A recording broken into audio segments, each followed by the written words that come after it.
The playground fell silent first. Mrs. Taylor noticed it during her morning rounds at Riverside Elementary. One moment, the children were laughing and chasing each other across the monkey bars. The next, empty swings moved gently in the breeze, their chains creaking like a funeral dirge. She wasn't alone in her horror. Across the globe, in every time zone, every continent, every nation, the same impossible phenomenon occurred.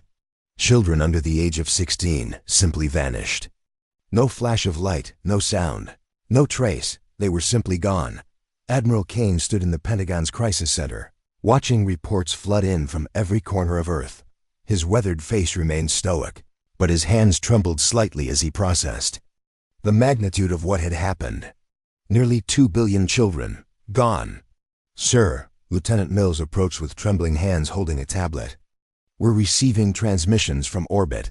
Multiple vessels, massive scale. They're demanding our surrender." Kane's jaw tightened. "Put them through." The main screen flickered to life, revealing beings that defied human comprehension. They were tall, gaunt creatures with translucent skin stretched over angular bones. Their eyes were black voids that seemed to absorb light itself. When they spoke, their voices carried the cold weight of absolute authority. "Humans of Earth," the lead creature intoned, "your offspring are now under our protection. We are the Void Collective, and we have come to claim what is rightfully ours. Your young possess the neuroplasticity we require for our survival. Submit to our rule, and they will be processed peacefully." Kane stepped forward, his voice cutting through the static. "This is Admiral Kane of Earth Defense Command. Return our children immediately, or face the consequences." The alien's face contorted into what might have been amusement. "Consequences? You are a primitive species confined to a single world. We have harvested the young of 1,000 civilizations. Your threats are... Our threats are the only warning you'll receive," Kane interrupted. "You have 24 hours to return every child. After that, we come for them." The transmission cut. Dr. Ellis rushed through the corridors of the International Space Station, her mind racing as she analyzed the energy readings from the alien vessels.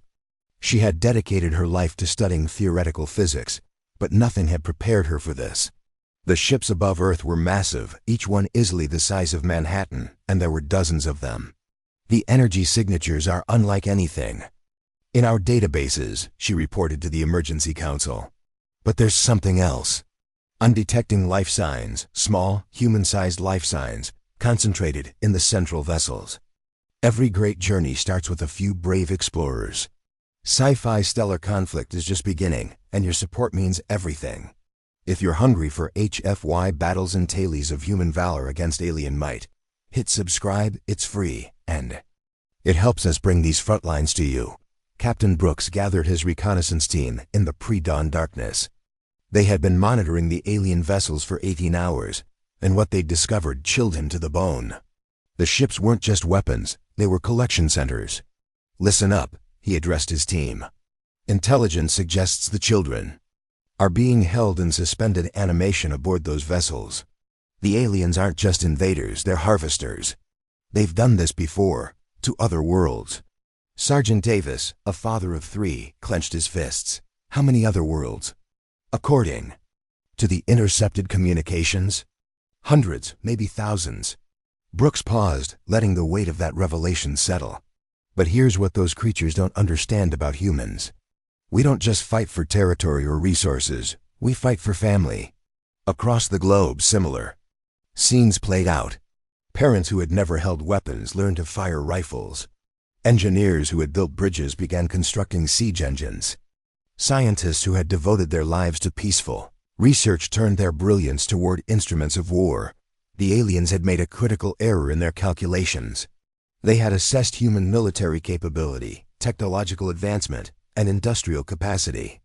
But they had failed to account for something that couldn't be measured in megatons or gigawatts: the fury of a parent whose child had been taken. As the 24-hour deadline approached, Kane stood on the observation deck of the newly constructed Orbital Command Center. Earth's scattered military forces had united under a single banner for the first time in human history. Nuclear submarines surfaced in every ocean. Stealth fighters filled the skies. And in the darkness of space, Humanity's secret weapons began to reveal themselves. The Void Collective had harvested the young of 1,000 worlds. But they had never faced a species that would burn the galaxy to ash before allowing their children to be taken. The countdown reached 0. Earth's answer began with fire. The first salvo came not from Earth's surface, but from the asteroid belt. Commander Stone watched from the bridge of the hidden fortress ship. Vengeance, as humanity's most closely guarded secret, revealed itself. For decades, while the world believed humans were barely capable of maintaining space stations, military engineers had been hollowing out asteroids and converting them into mobile weapons platforms. "All stations report ready," Stone announced into his communicator. "Operation Shepherd's Crook is a go." Across the solar system, 12 asteroid fortresses powered up fusion drives that had been concealed for over 30 years. The Void Collective had scanned Earth's immediate vicinity, but they had underestimated human paranoia and ingenuity. Dr. Ellis worked frantically in her laboratory, now relocated to the emergency bunker beneath Geneva. The alien technology was unlike anything in human databases, but she was beginning to understand its fundamental principles. The creatures weren't just harvesting children, they were harvesting neural patterns, the unique electrical signatures of developing minds. "The stasis fields are quantum-locked," she explained to the assembled council of world leaders. "But they're not perfect. There's a resonance frequency that could disrupt the entire system. We just need to get close enough to broadcast it." President Carter leaned forward, her face etched with the same desperate hope that had consumed every parent. "On Earth? How close?" "Within the ships themselves. Someone would need to plant transmitters at the core of each vessel." Ellis's voice carried the weight of an impossible task. The signal would need to be broadcast simultaneously across all ships, or the aliens could compensate. General Reeves, whose own grandson had vanished from a playground in Texas, stood. "Slowly, then we get inside those ships." The war room fell silent. Everyone understood what he was suggesting, a direct assault on vessels that dwarfed anything humans had ever constructed, defended by technology that seemed to bend the laws of physics itself. Captain Brooks stood at the head of the newly formed Combined Earth Assault Force. His team had grown from a handful of reconnaissance specialists to 10,000 volunteers, each one a parent, sibling, or guardian who had lost a child to the Void Collective. "Intelligence reports suggest the aliens have divided our children across 7 primary vessels," he briefed the assault leaders.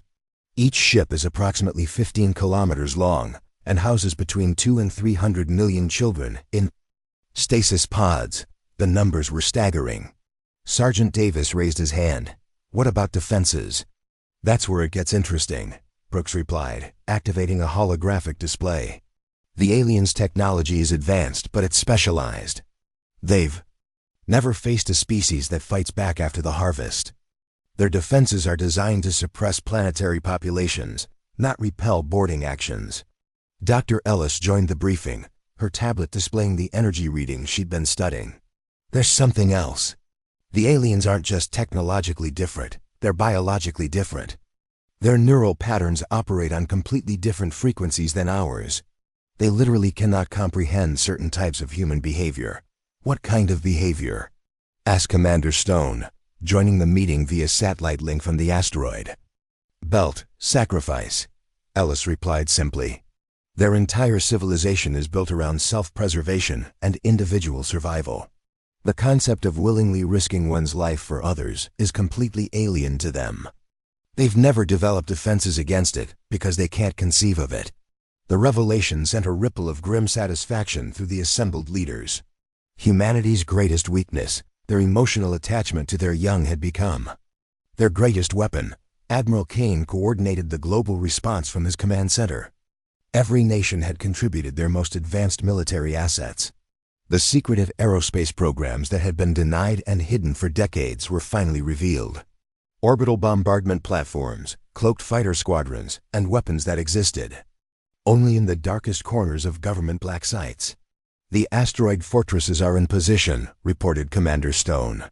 "We can begin the distraction phase on your command." "Ground forces ready for deployment," added General Reeves. "Transport ships are loaded and standing by." Kane looked at the tactical display showing the positions of every human military asset.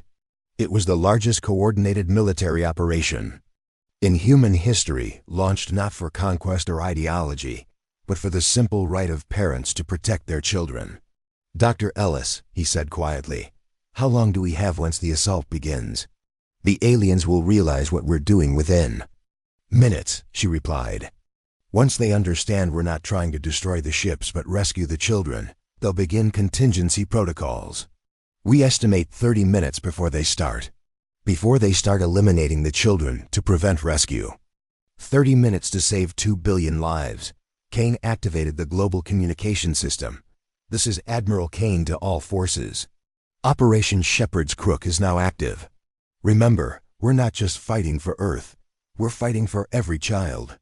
Whoever looked up at the stars and dreamed of adventure. We're fighting for every parent who ever promised their child that monsters weren't real. Today, we prove that when you threaten human children, you face the full fury of human civilization." The asteroid fortresses opened fire first, their massive railguns sending tungsten projectiles across the void at significant fractions of light speed. The Void Collective's attention turned skyward, their defensive systems activating to counter the unexpected assault from the asteroid belt. They never saw the real attack coming. The transport ships launched from Earth's surface in perfect silence. Commander Vale piloted the lead vessel, a craft that officially didn't exist in any government database. The Silent Storm and her sister ships had been constructed in underwater facilities, their hulls lined with metamaterials that bent light and radar around them like water flowing around stones. "Stealth generators holding steady," reported her navigator, Lieutenant Foster. "The aliens are completely focused on the asteroid bombardment. They have no idea we're coming." Below them, the Void Collective vessels hung in orbit like enormous mechanical predators, their attention fixated on the 12 asteroid fortresses that continued to rain destruction down upon their shield systems. The aliens had responded exactly as human strategists had predicted, with overwhelming force directed at the most obvious threat. Dr. Ellis monitored the assault from her command bunker, watching as decades of theoretical physics transformed into desperate reality. The transport ships were humanity's masterpiece of engineering vessels that could phase shift through certain types of matter, allowing them to pass through alien hull plating as if it were empty space. "Phase shift generators at maximum efficiency," she reported to Admiral Kane. "The team should be able to breach the hull within the next few minutes." Kane stood before a massive display, showing the positions of every human asset in the solar system. The asteroid fortresses continued their bombardment, drawing fire from the alien vessels.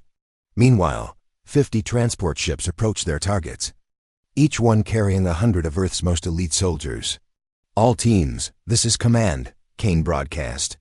"You are now entering the ships that contain our children. Remember your training, remember your mission, and remember that the entire human race is counting on you." Captain Brooks felt the familiar sensation of phase shifting as the Silent Storm passed through the hull of the alien mothership. The transition was disorienting. One moment they were in the vacuum of space, the next they were standing in a corridor that stretched beyond the horizon.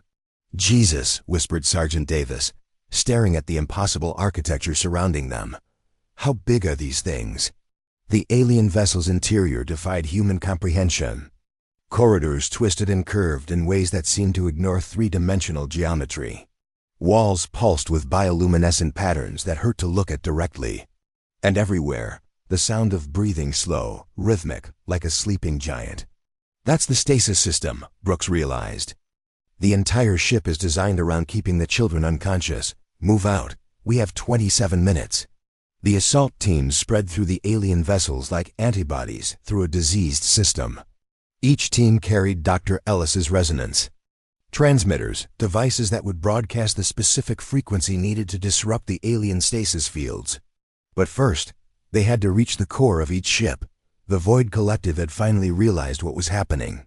Their defensive systems, designed to repel external threats, were useless against enemies who had materialized inside their vessels.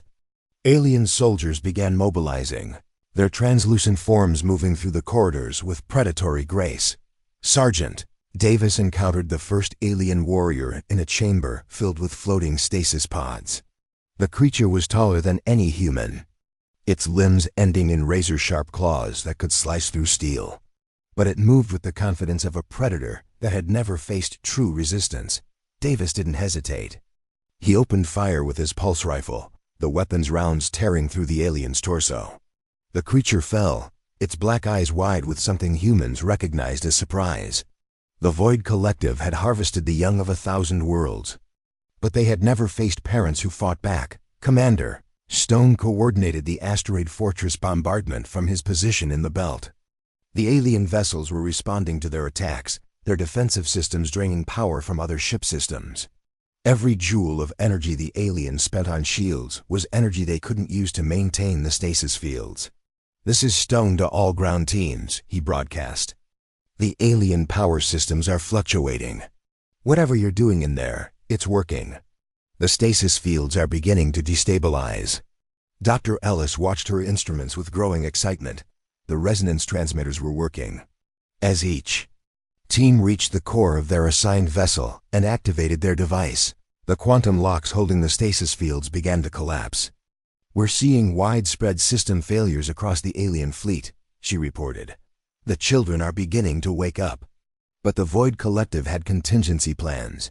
Admiral Kane watched in horror as the alien vessels began to glow with malevolent energy. "What are they doing?"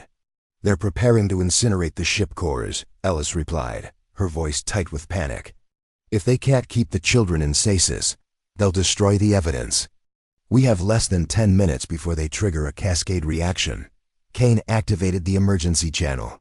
"All teams, this is command. The aliens are preparing to destroy the ships.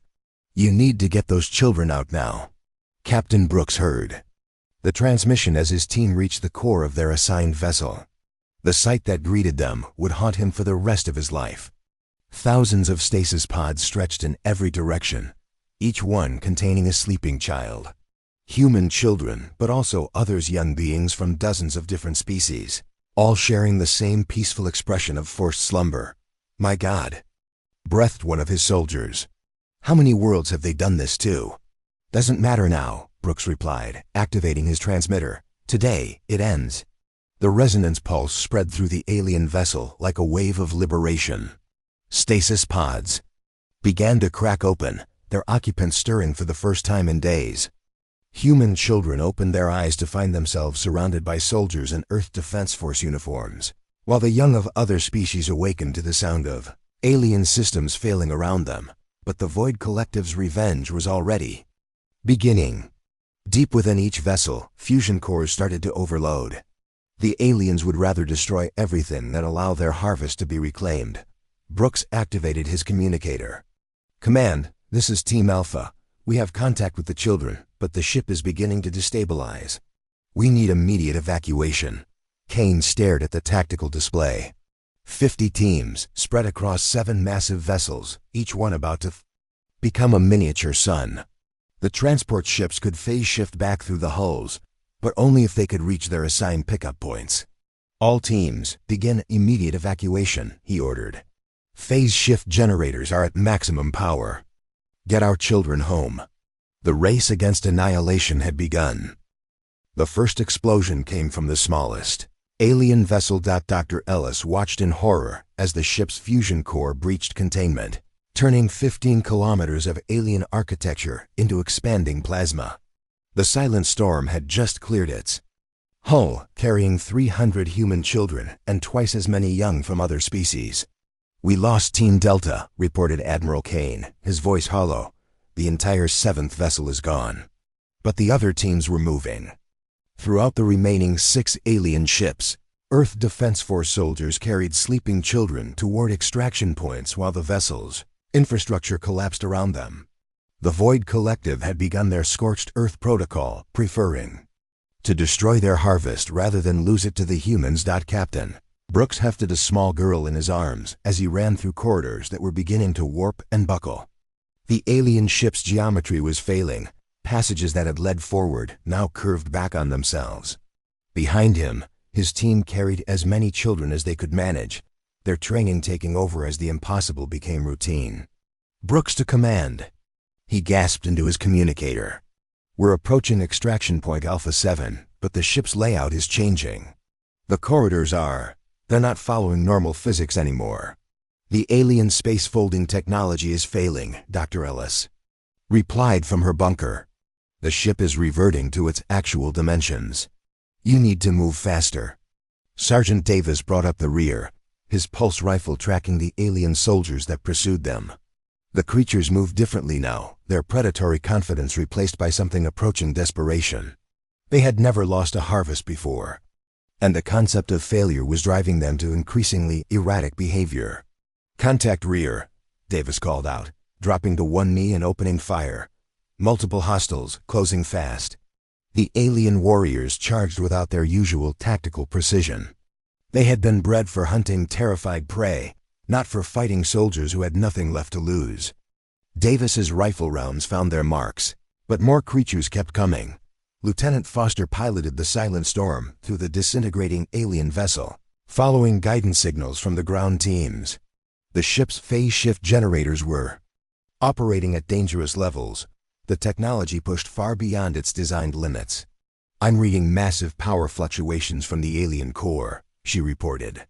We have maybe 3 minutes before this thing goes critical. Commander Stone continued the asteroid bombardment, his fortress ships now targeting the alien vessel's structural weak points. Every tungsten projectile that found its mark hastened the ship's destruction, but it also shortened the time available for evacuation. All teams, this is Stone, he broadcast. I'm showing core breaches in vessels 2, 4, and 6. You need to move now. The children were waking up. Throughout the alien ships, young humans opened their eyes to find themselves in the middle of a rescue operation. Some cried, others asked for their parents, but many simply held tight to the soldiers who carried them toward safety. Private Martinez, barely out of basic training herself, carried a boy who couldn't have been more than 8 years old. It's okay, she whispered to him as they ran. We're going home. But the Void Collective had one final surprise. Deep within the alien mothership, the eldest of their species made a decision that would haunt the galaxy. Rather than allow their harvest to be reclaimed, they would take it with them into oblivion. The fusion cores weren't just failing, they were being deliberately overloaded to create a cascade reaction that would destroy everything within 1,000 kilometers. All ships, emergency withdrawal, Kane ordered as the readings reached his command center. The aliens are creating a star-level explosion. Any ships still in the area have 30 seconds to reach minimum safe distance. Captain Brooks reached extraction point Alpha 7 just as the Silent Storm materialized through the alien hull. The transport ship's cargo bay was already packed with rescued children, but they made room for more. There was always room for more. Go, go, go. Brooks shouted, pushing his team and their precious cargo through the phase shift doorway. The alien ship around them was beginning to glow with internal heat as its fusion cores reached critical mass. The last thing Brooks saw before diving through the doorway was an alien child, a young member of a species he didn't recognize, trapped in a stasis pod that had failed to open. Without hesitation, he turned back. Captain, no.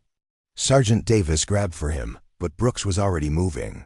He reached the pod just as the alien ship's core reached cascade failure. The Silent Storm phase shifted away, carrying its cargo of rescued children to safety. Brooks never made it back to the extraction point. Ellis watched from her bunker as 6 alien vessels simultaneously achieved fusion cascade. The explosions were visible from Earth's surface, brief new stars that outshone the sun for several seconds. When the light faded, the Void Collective's harvest ships were gone. Casualty report, Admiral Kane requested, his voice carefully controlled. We lost 17 teams, came the reply. But we saved them. We saved over 1,800,000,000 children. Kane closed his eyes. 17 teams. 1,700 of humanity's finest soldiers gone in an instant. But the math was unavoidable. Each life lost had saved over 1,000,000 children. Commander, Stone's voice came through the communication system, carrying news from the asteroid belt. Admiral, we're detecting massive energy signatures from the edge of the solar system. The Void Collective main fleet is approaching. This wasn't their only harvest operation. Kane opened his eyes. The battle was far from over. The alien vessels they had just destroyed were merely the advance guard. The real Void Collective fleet was still coming, and they would be prepared for human tactics, but something had changed in the past few hours. Earth's children were safe, but they had been exposed to the truth about the galaxy. Young humans who had been harvested by aliens were now being reunited with parents who had fought impossible odds to save them. The next generation of humanity would grow up knowing that monsters were real, but also knowing that their parents would move heaven and earth to protect them. They would know that humans were not alone in the universe, and that some of their neighbors were hostile. Most importantly, they would know that when pushed to the absolute limit, humans didn't surrender. They fought back. The Void Collective's main fleet was approaching, but they would find Earth very different from the defenseless world they had expected to harvest. They would find a species that had been awakened to the realities of a hostile galaxy and had chosen to meet that hostility with steel and fire. The rescue was complete. The war was about to begin. The Void Collective's main fleet arrived expecting to find a broken world. Instead, they found Earth's children playing in gardens while their parents prepared for war. Admiral Kane stood in the observation deck of the newly constructed orbital Fortress Defiance, watching as humanity's true military might revealed itself. The secretive defense programs that had been hidden for decades were now fully operational. Orbital shipyards that had been disguised as research stations were producing warships at an unprecedented rate. Status report, Kane requested from Dr. Ellis, who had been promoted to head of the newly formed Alien Technology Division. We've successfully reverse-engineered the Void Collective's phase shift technology, Ellis reported. More importantly, we've identified their weakness. Their entire civilization depends on neural harvesting. Without a constant supply of young minds to process, their technology begins to fail. Kane nodded grimly. The intelligence gathered from the destroyed harvest ships had revealed the truth about the Void Collective. They weren't just predators, they were parasites, completely dependent on the neural energy of developing minds. Their own species had long ago lost the ability to innovate or create, surviving only by consuming the potential of others. How many worlds have they harvested? Kane asked. Conservative estimates suggest over 15,000 worlds over the past million years, Ellis replied. But Admiral, there's something else. We've been monitoring communications from the surviving civilizations. Word is spreading about what happened here, about humans who fought back. Captain Brooks' replacement, Commander Park, joined them on the observation deck. She had been promoted after leading the most successful rescue operation in human history, saving over 2 million children from the outer harvest vessels. The refugee fleets are beginning to arrive, Park reported. Survivors from worlds that were harvested decades ago. They're asking for asylum, but more importantly, they're asking to join the fight. Kane studied the tactical display. The approaching Void Collective fleet was massive, over 300 vessels, each one larger than the harvest ships they had already destroyed. But humanity was no longer alone. The refugees they had saved were sharing their knowledge of alien technology, while the civilizations that had heard about Earth's defiance were sending support. What's our force composition? Kane asked. 200 human warships fully armed and operational, Park replied. Additionally, we have refugee fleets from 37 different species, plus support vessels from the Centauri Alliance and the Vega Cooperative. Total combined fleet, over 800 ships. For the first time in their history, the Void Collective faced a united galaxy. Dr. Ellis had made a discovery that would change everything. Deep in the alien technology they had recovered, she had found evidence of the Void Collective's original homeworld, a planet that had been completely drained of neural energy, its surface covered in the fossilized remains of billions of their own young. They did this to themselves first, she explained to the War Council. Before they became parasites, they were a normal species. But they discovered neural harvesting technology and used it on their own children. When they ran out of young minds to process, they became dependent on other species. The revelation sent shockwaves through the combined fleet. The Void Collective weren't just monsters. They were a cautionary tale about what happened when a species chose short-term power over long-term survival. Sergeant Davis, now promoted to lieutenant colonel, led the first wave of attacks against the alien fleet. His assault ships, equipped with phase shift technology and crewed by parents who had lost children to the harvest, struck at the heart of the Void Collective formation. "This is for every child who ever looked up at the stars in wonder," Davis broadcast as his ships engaged the enemy. "This is for every parent who ever promised their child that monsters weren't real. Today, we make that promise true." The battle was unlike anything in galactic history. The Void Collective's superior technology met humanity's absolute refusal to surrender. Ships that should have been destroyed continued fighting with their hulls breached and their crews bleeding. Pilots who should have retreated instead flew their fighters into alien vessels, their final transmissions carrying messages of love to the children waiting for them at home. But the turning point came when the children themselves joined the fight. The young humans who had been rescued from the harvest ships had been exposed to alien neural technology. Dr. Ellis discovered that the exposure had given them an unprecedented ability to interface with alien systems. They could disrupt Void Collective technology simply by thinking about it. "The children are our secret weapon," Ellis realized. "The aliens created the very thing that will destroy them." 12-year-old Emma Chun sat in the command center of the Defiance, her small hands placed on a control interface that had been designed for adult operators. Around her, other rescued children worked at similar stations, their minds reaching out across space to touch the alien fleet. "I can feel them," Emma whispered, her eyes closed in concentration. "The alien ships. They're scared." For the first time in their million-year history, the Void Collective experienced fear. Their ships began to malfunction as the rescued children turned their own technology against them. Engines failed, weapons powered down, and life support systems struggled to maintain pressure. Admiral Kane watched as the alien fleet began to retreat, their formation breaking apart as ship after ship fell to the combined assault. But he wasn't satisfied with victory, not anymore. "All ships, pursue and engage," he ordered. "We're not just defending Earth. We're ending the Void Collective's reign of terror forever." The chase lasted 3 months. Human ships, supported by refugee fleets and allied civilizations, pursued the Void Collective across the galaxy. Every harvested world they liberated sent more ships to join the growing armada.